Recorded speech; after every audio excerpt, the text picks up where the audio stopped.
এখানে আল্লাহ সুবহানাহু ওয়া তাআলা বিজয় বলতে কোন ঘটনাকে বুঝিয়েছেন? হুদায়বিয়ার সন্ধি। আমরা গত তাফসিরে এই সূরার প্রেক্ষাপট আমরা গত তাফসিরে আলোচনা করেছি যে কখন আল্লাহ সুবহানাহু ওয়া তাআলা কোন ঘটনার পরিপ্রেক্ষিতে এই সূরা আল ফাতহ নাজিল করেছেন।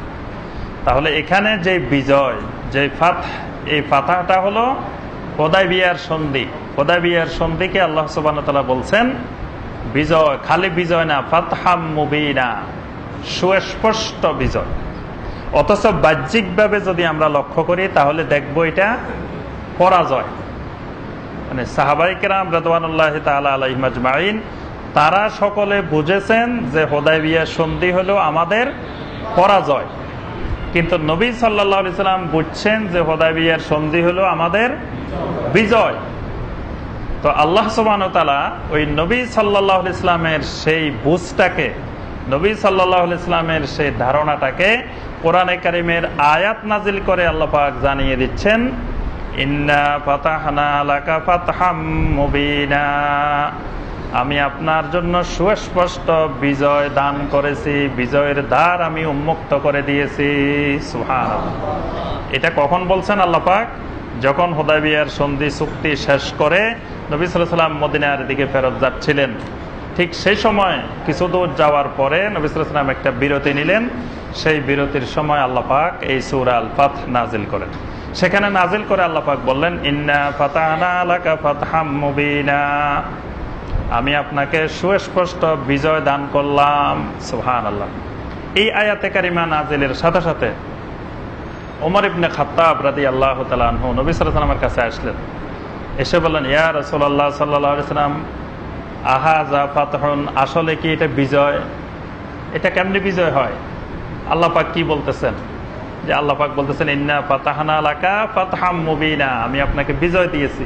এটা বিজয় হলো কিভাবে?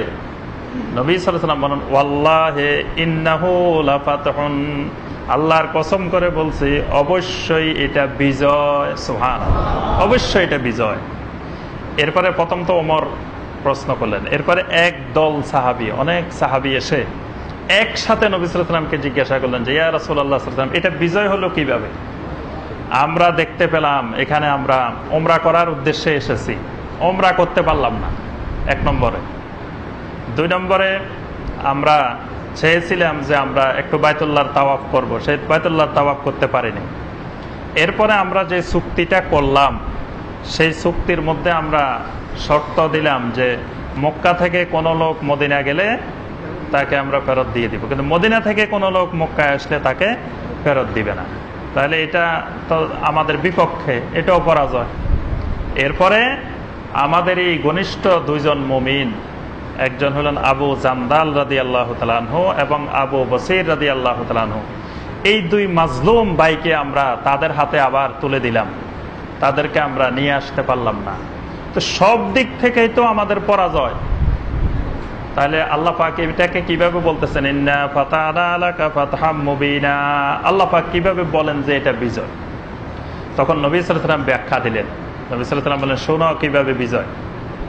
এক নম্বর বিজয় হলো, এতদিন পর্যন্ত মক্কার মুশরিকেরা মুহাম্মদ সাল্লাল্লাহু আলাইহি ওয়াসাল্লামকে একজন বিদ্রোহী মনে করত, কিন্তু আজকে মক্কার মুশরিকেরা স্বীকৃতি দিল যে মুহাম্মদ সাল্লাল্লাহু আলাইহি ওয়াসাল্লাম একজন রাষ্ট্রপ্রধান। সুবহানাল্লাহ। এতদিন বলতো একটা বিদ্রোহী, যে আমাদের দেশের মধ্যে যে ফিতনা তৈরি করতেছে, নাউজুবিল্লাহ, একজন ফিতনাবাজ মনে করতো মুশরিকেরা। আজকে তারা আমার সাথে সন্ধি চুক্তি করে স্বীকৃতি দিল যে এই চুক্তিটা হচ্ছে মুহাম্মদ এবং মক্কার অধিবাসীদের মধ্যে। তাহলে মুহাম্মদ এক পক্ষ, মক্কার অধিবাসী। মুহাম্মদটা কে? মদিনার প্রধান, মদিনার লিডার। সুবহানাল্লাহ। তাহলে আমাকে এখানে স্বীকৃতি দিল এক নম্বরে। দুই নম্বরে, এতদিন পর্যন্ত তারা ইসলামকে স্বীকৃতি দিত না, কিন্তু আজকে তারা চুক্তির মাধ্যমে স্বীকৃতি দিল যে ইসলাম পৃথিবীতে একটা ধর্ম, ইসলাম একটা জীবন ব্যবস্থা, এটা তারা স্বীকৃতি দিল। তো এটা বিজয় না?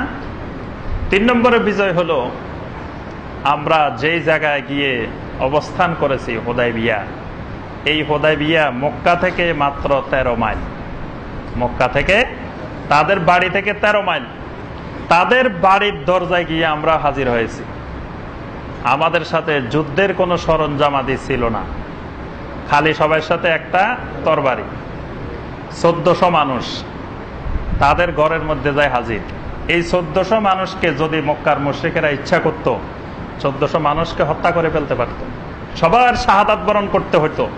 কিন্তু আল্লাহ সুবহানাহু ওয়া তাআলা মুশরিকদের অন্তরে এমন ভয় তৈরি করে দিয়েছেন যে এই 1400 মানুষের বিরুদ্ধে তারা যুদ্ধ করার সাহস করে না।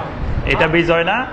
যে তোমরা 1400 মানুষ, একজন মানুষ আহত হও নাই, শহীদ হও নাই, তাদের বাড়ির কাছের থেকে ফিরে আসতো, এটা তো বড় বিজয়।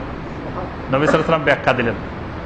এরপরে তোমাদের বড় বিজয় হলো তোমরা মক্কার মদিনার যে 1400 যুদ্ধ করার মতো সামর্থ্যবান, শারীরিক সামর্থ্যবান যুবক, সে 1400 যুবক চলে আসছো মক্কায়।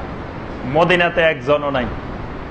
মদিনার আশেপাশে আমাদের শত্রু বেষ্টিত এলাকা, ইহুদিরা, মুশরিকেরা, মুনাফিকেরা, তারা ইচ্ছা করলে তো আমরা মক্কায় আসছি, তারা মদিনা সব দখল করে নিয়ে নিতে পারতো না? তাহলে মদিনা নিরাপদ, মদিনাও তোমাদের কিছু হয় নাই, তাহলে এটা বিজয় না?